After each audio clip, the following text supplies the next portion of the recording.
Bien, a ver, esperemos unos 2 minutos más y vamos a empezar la clase.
Bien, chicos, buenas noches, ¿cómo están ustedes? Hoy vamos a pasar un tema que es el deformado catalítico. Es un tema muy importante en el proceso de refinación que nosotros tenemos en lo que es el proceso de refinación en la materia para poder llevar a cabo todos los procesos que habíamos tomado muy en cuenta cuando nosotros vamos a tener la gasolina de producción en una refinería. No sé si tienen alguna pregunta, chicos, vamos a empezar una vez. Algo que tengan que aclarar, algo del anterior capítulo que habíamos visto. No he podido subir el video que habíamos pasado en clases, son casi como 115 megas. No me permite subirlo al WhatsApp. Por eso precisamente lo había subido solamente la presentación que habíamos pasado las clases. No sé si tienen algún comentario acerca de eso.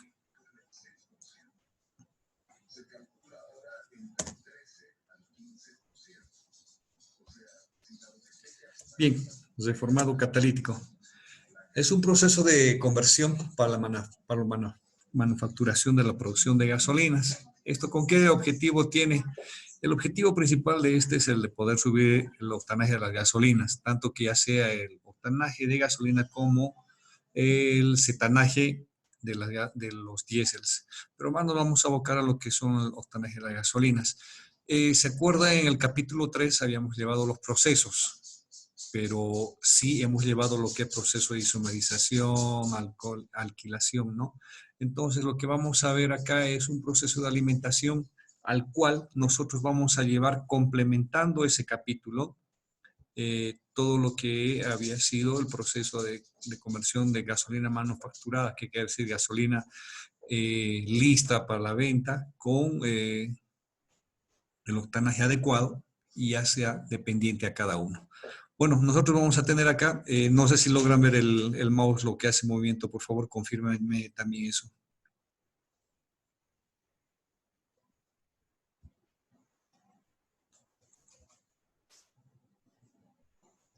Hola, hola, hola, ¿me escuchan, chicos?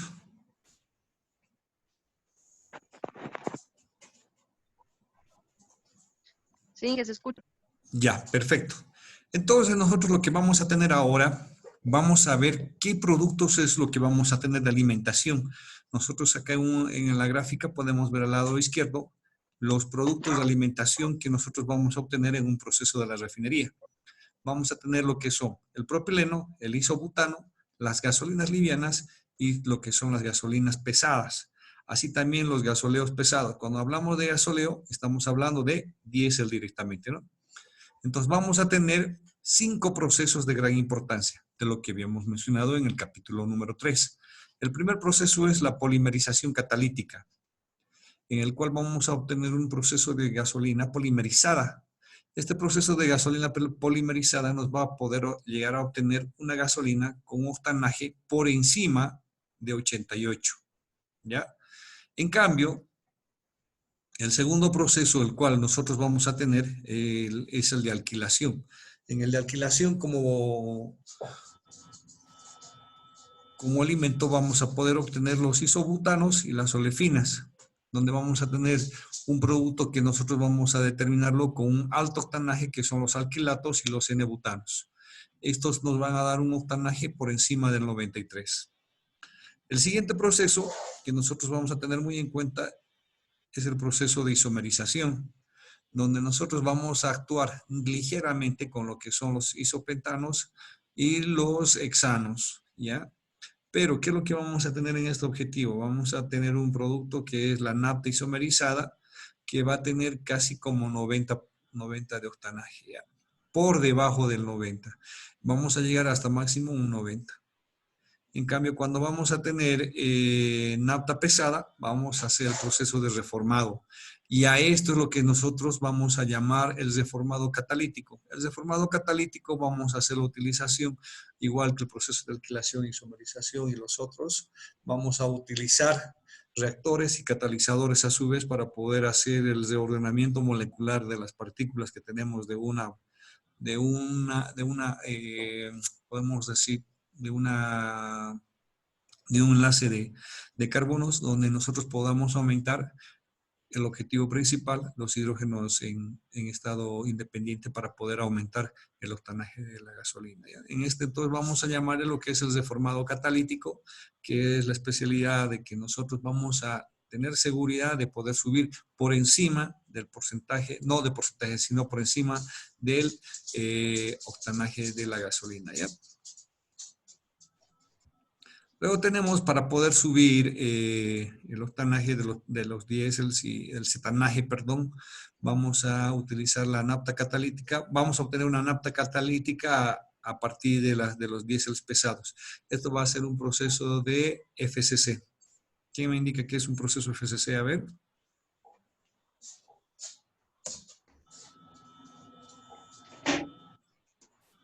Y eso que ya lo han llevado, ¿no? Bien. Bien, vamos ahora. ¿En qué es lo que es el proceso de reformación catalítica? El proceso de reformación catalítica. A ver, un momentito, denme por favor.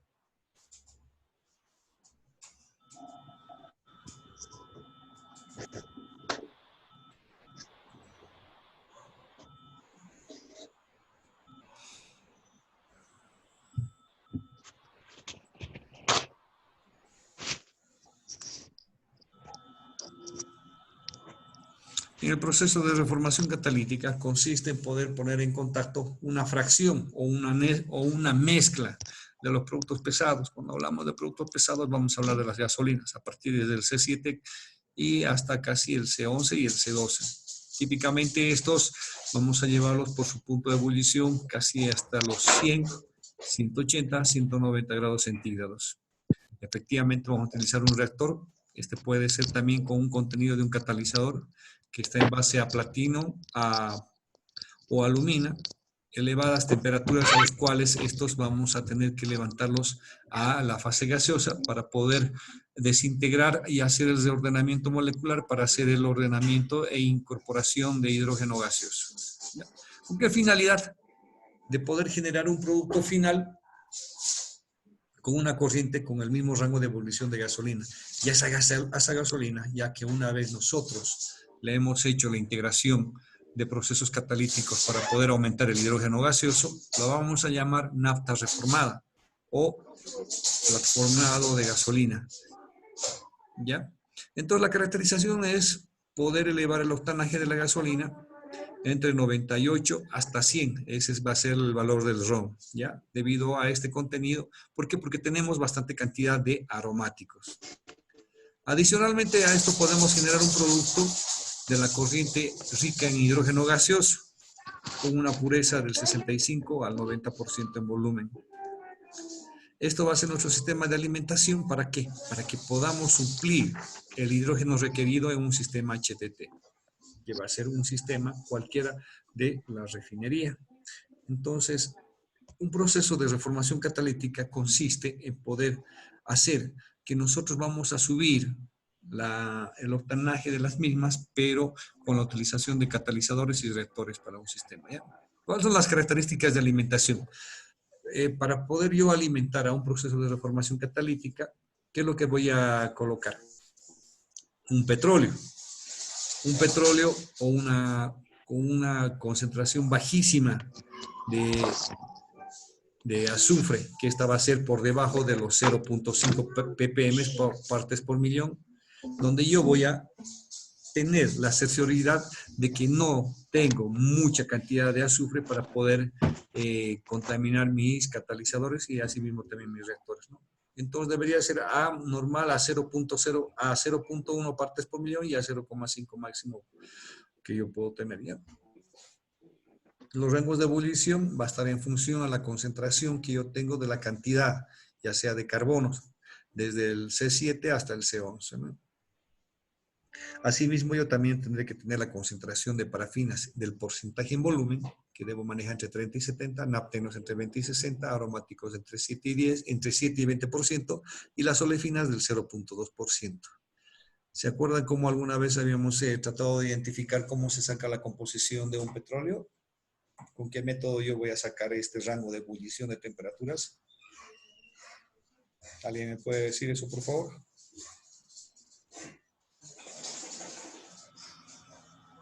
Este rango de parafinas yo lo voy a sacar por el método de destilación, método Engler.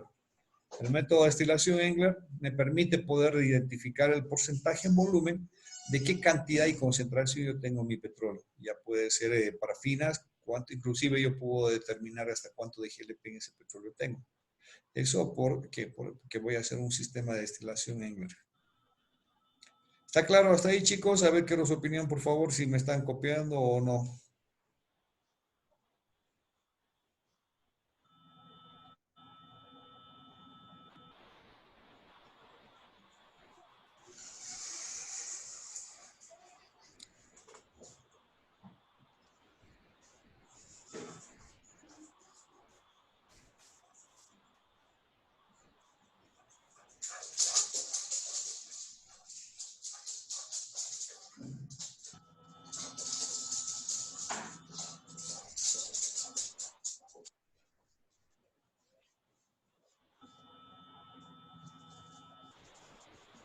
¿Está claro, chicos? A ver, quiero su opinión, por favor, al respecto del que estamos avanzando. Sí, que le escuchamos. Ok, perfecto. Bueno, y en cuanto a lo que es nitrógeno, nosotros vamos a tener un sistema de nitrógeno que generalmente en los petróleos casi no tenemos bastante porcentaje de nitrógeno, pero la cantidad admisible que podemos tener es un máximo de 0,5 ppm y va a ser normal cuando tengamos a 0.1 ppm, vamos a decir que no tenemos bastante concentración de nitrógeno, lo cual no va a ser muy perjudicial para nuestros reactores o nuestros catalizadores que tenemos en nuestro sistema, ¿ya? Bien. Vámonos a la siguiente diapositiva. Están entrando algunos de los compañeros más. Muy bien, principales reacciones catalíticas que tenemos en los sistemas que nosotros vamos a hacer. Las moléculas parafínicas lineales, nosotros vamos a utilizar un reactor en el cual nosotros vamos a añadir las partículas de hidrógenos y las vamos a volver moléculas aromáticas. ¿Y con qué más? Aromáticas y ramificadas, pero ¿con qué?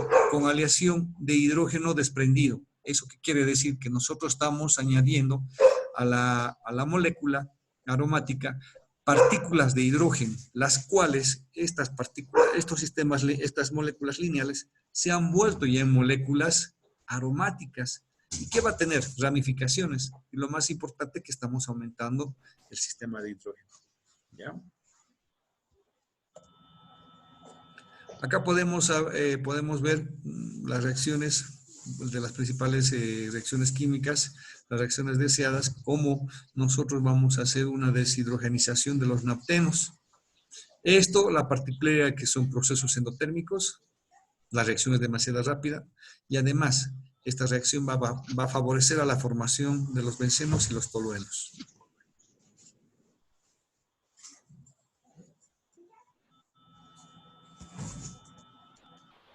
Bien.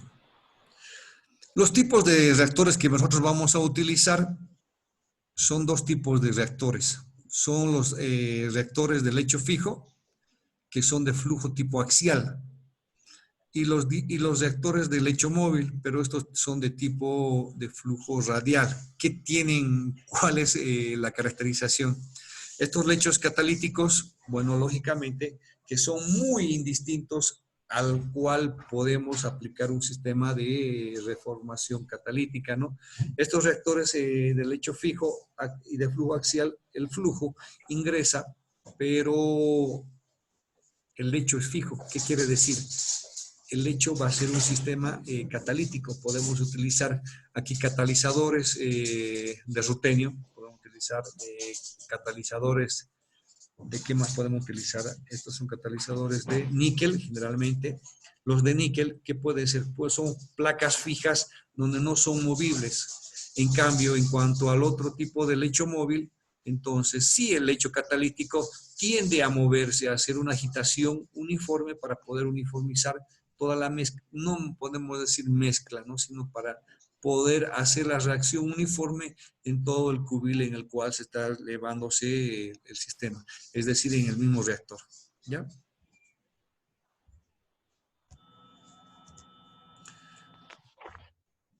Bueno, aquí tenemos, podemos identificar la entrada de gas. Acá tenemos un reactor. Este reactor es de lecho móvil, tipo de flujo radial. ¿Qué es lo que pasa?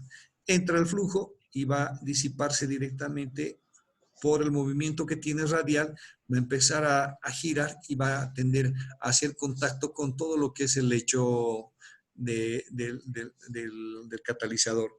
¿Ya? La salida se le va a realizar por los mismos, por la misma línea que tenemos de salida. En cambio, ¿qué es lo que pasa? Entra por la parte superior, empieza a ingresar al reactor, empieza a mover, a uniformizarse y además a tener contacto con lo que son los catalizadores. Y una vez que el producto ha sido reaccionado ya bien, ha sido acelerado o retenido la reacción, este producto final va a tender a pasar por estos orificios que tiene acá en un tubular interno de diámetros de distintos diseños. Empezarán a ingresar por la misma presión del sistema, empezará a ingresar y tendrá a salir.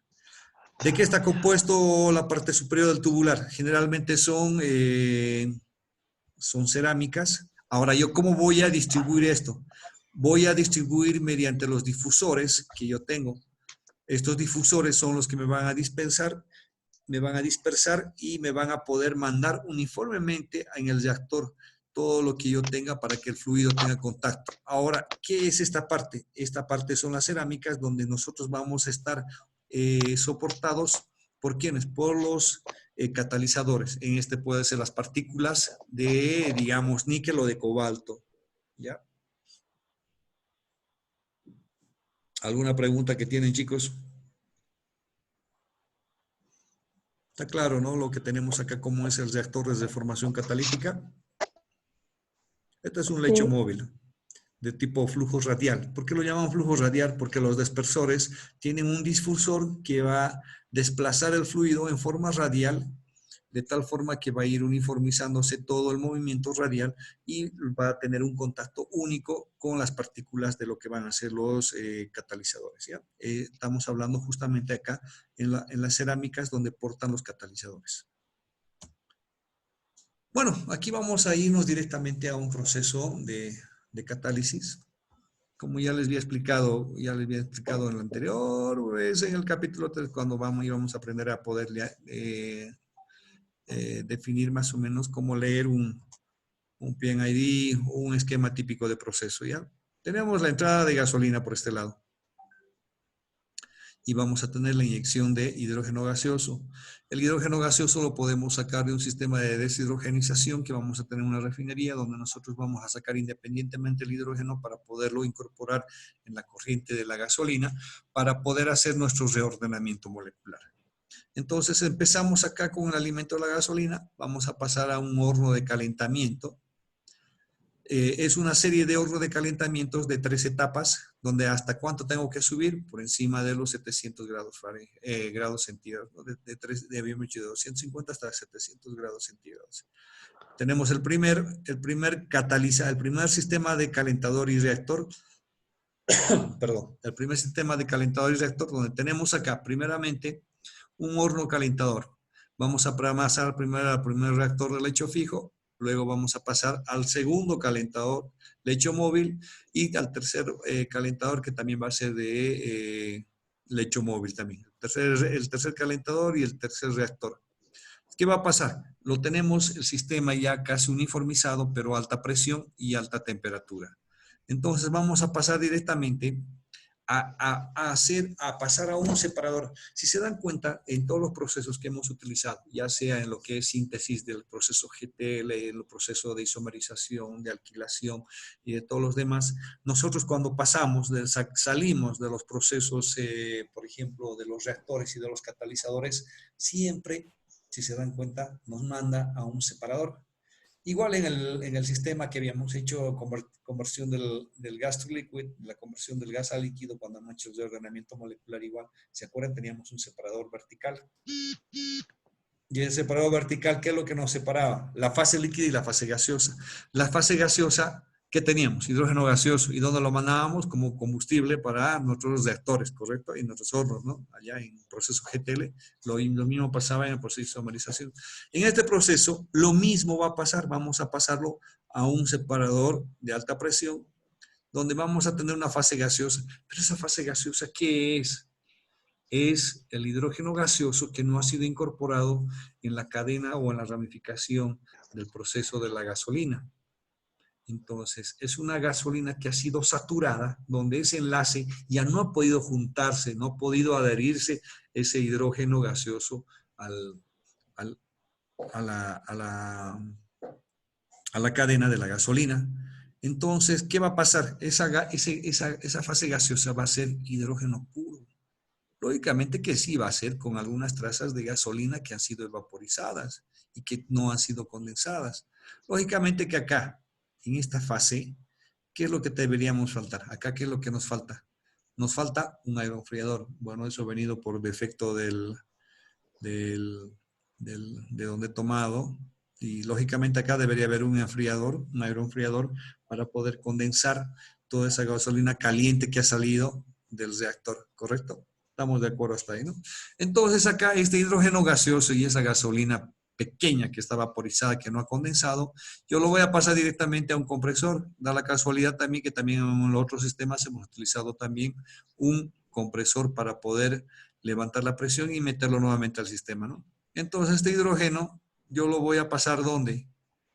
Lo voy a pasar directamente como gas de reciclo para poder inyectar nuevamente al sistema de la gasolina, podemos decir, de la gasolina que va a ser tratada.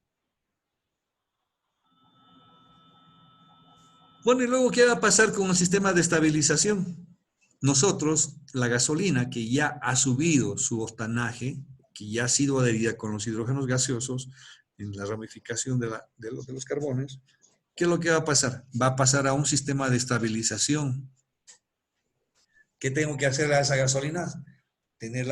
Darle en condiciones de estabilización. Por decirles, voy a tener que acondicionar el TBR. Tiene que estar por debajo de 12 para poderlo almacenar en mi tanque de almacenaje y todo lo demás, a condiciones atmosféricas y todo lo demás. Entonces voy a darle directamente a un sistema de fraccionamiento y por la cabeza voy a tener productos livianos y por el fondo productos estabilizados de tal forma que voy a tener ya un producto bien estable con alto octanaje. Pero también muchas veces, ¿qué es lo que yo he visto en la refinería cuando alguna vez he estado en la refinería inicialmente, después de salir a la universidad? ¿Qué es lo que hacían? Como producto reformado, que es un producto ya está, inclusive tiene como 110, 115 de octanaje, ¿ya? Y nosotros queríamos solamente 194. ¿Qué es lo que hacíamos? Mezclábamos esto en el final, que lo llamamos blending, y lo vamos a mezclar con gasolina que tiene un octanaje de 60. Hacemos la variación, cuánto más o menos debería ser el porcentaje de una o de la otra, para poder inyectarlo, ¿no? Entonces, sí obteníamos gasolina de 90, ¿ya? ahí se estabilizaban los productos y así también se estabilizaban las tensiones de vapor. ¿Ya? Acá tenemos un esquema típico de proceso donde nosotros vamos a identificar la unidad de reformación que está conformado inicialmente por los 3 reactores que tenemos, reactor 1, reactor 2 y reactor 3. Entonces vemos cuál es el comportamiento. Miren cómo va subiendo la cantidad de aromáticos y cómo va bajando la cantidad de parafinas. ¿Por qué? Y cómo voy estabilizando la cantidad de naptenos. Vamos a decir que es un proceso endotérmico, por lo que requiere un calentamiento adicional entre los reactores. Se me va a caer la temperatura, subo la temperatura, se me va a caer la temperatura y voy a tender a proceso, a hacer más la formación más rápidamente de los aromáticos. ¿Ya? Asimismo, se requiere la presencia de hidrógeno para evitar o minimizar la coquización, la excesiva formación de aromáticos. Lo que yo no quiero es que se me formen muchos aromáticos en este proceso.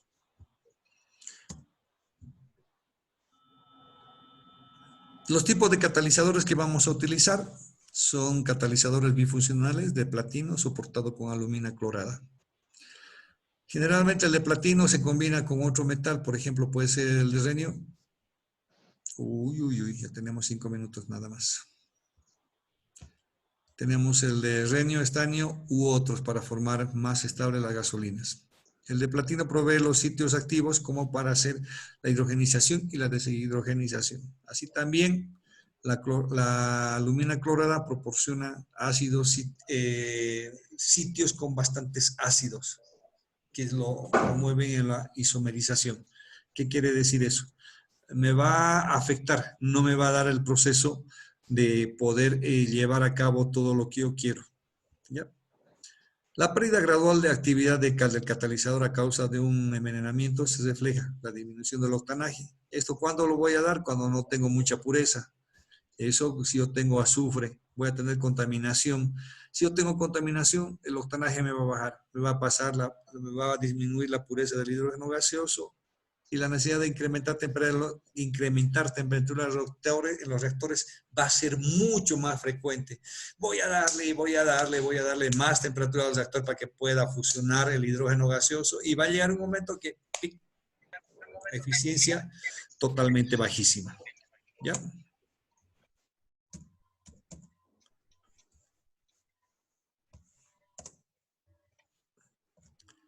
Las tecnologías de la deformación catalítica. Nosotros tenemos el Power Forming, luego tenemos de las líneas, de las 2 líneas que nosotros vamos a hablar en cuanto a las tecnologías, son de la unidad de plataforma, son la UOP y el Deforming IFP. ¿Ya? Esos son los licenciantes. Puede decirse que a través de los años la tecnología UOP ha venido enmarcando y mejorando paso a paso todas las tecnologías que yo tengo para poder mejorar los ciclos de las catálisis. ¿Ya? Vamos a un sistema de platformado semi-regenerativo. Vamos a ver acá un sistema UOP. Un sistema UOP consiste en lo mismo en lo que hemos visto al principio, los reactores con sus catalizadores y un proceso de estabilización y un proceso de separación. ¿Dónde empezamos? Vamos a empezar acá. Naphtha feed from trading, dice, ¿no? Empezamos directamente acá, vamos a pasar a lo que es un intercambiador del reactor. ¿Y qué es lo que va a pasar? Va a pasar directamente por acá. ¿Y por dónde va a salir? ¿Por arriba o por abajo?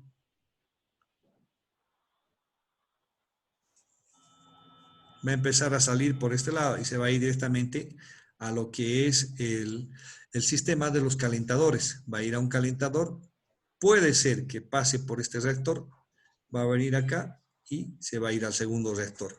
Va al primer calentador y se va al segundo reactor. Va al primer calentador, se va al segundo reactor. Y al final va a venir por este reactor que va a ser el final.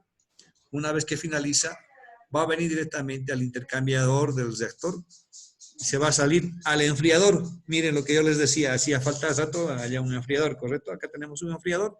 Se va a pasar al separador vertical. Del separador vertical va a ir directamente a un sistema donde yo voy a mandar, ya puedo mandar directamente al sistema de estabilización donde en el sistema de estabilización voy a tener un producto de cabeza y un producto de fondo. En el producto de fondo yo voy a tener directamente un sistema donde yo voy a tener aromáticos de hexanos, plus, que van a ser aromáticos con un sistema de alto contenido de hidrógeno. Ahora, ¿dónde yo voy a hacer la inyección de hidrógeno acá? Este sistema del separador, si de acá no ha sido añadido el hidrógeno, yo lo voy a volver a mandar otra vez a otro lado para que se pueda inyectar nuevamente el hidrógeno, como un sistema de reciclo, ¿ya? Y tenemos acá el sistema de regeneración cíclica. ¿Qué es lo que hemos visto? Esto es lo mismo, son el reactor 1, 2, 3, 4 y 5. ¿Ya? Esos son los 5 reactores. Tenemos el reactor 1, 2, 3, 4 y 5. Pero ¿qué es lo que va a pasar acá?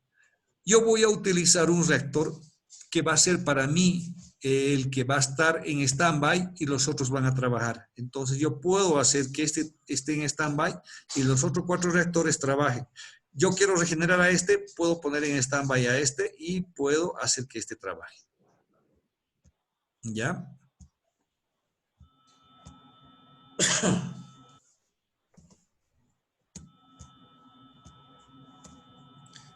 Ojo, los reactores necesitan sí o sí utilizar un sistema de regeneración.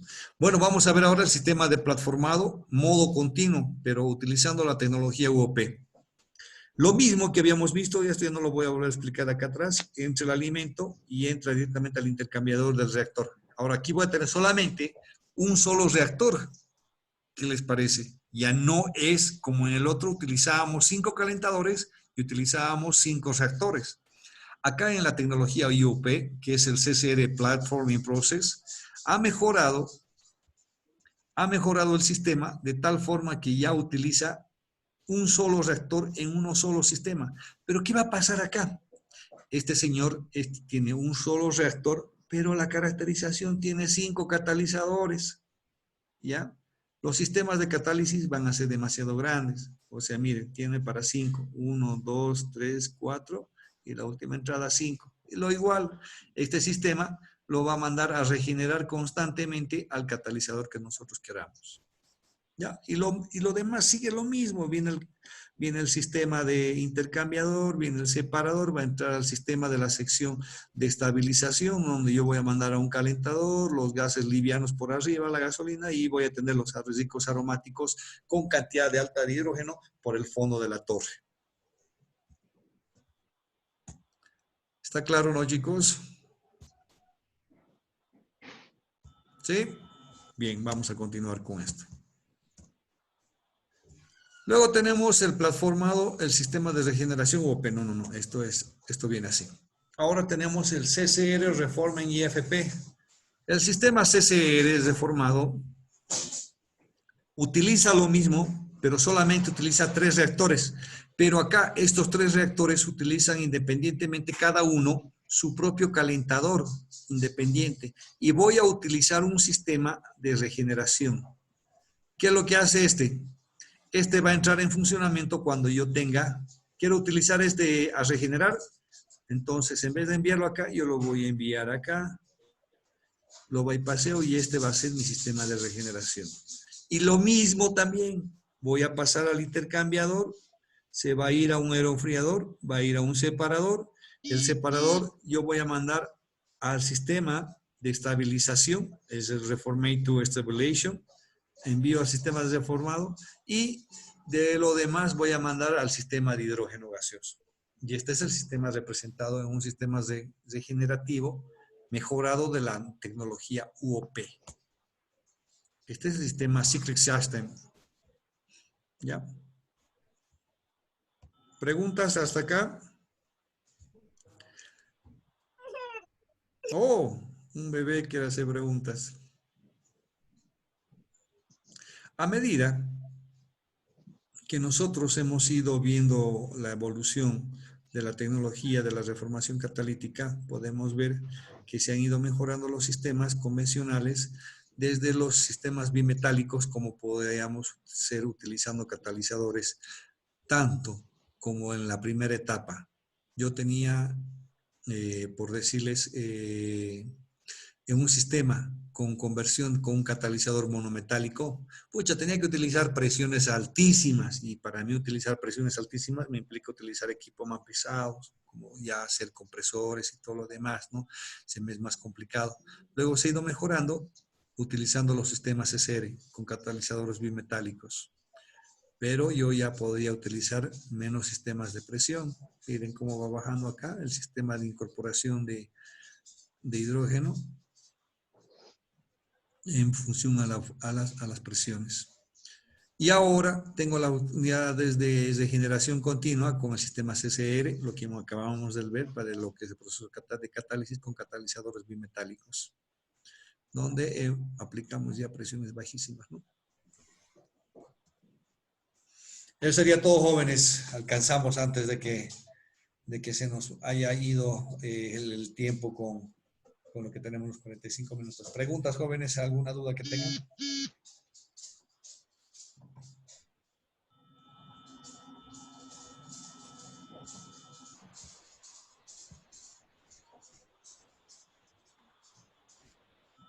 Preguntas, chicos, pregunten, no se queden callados.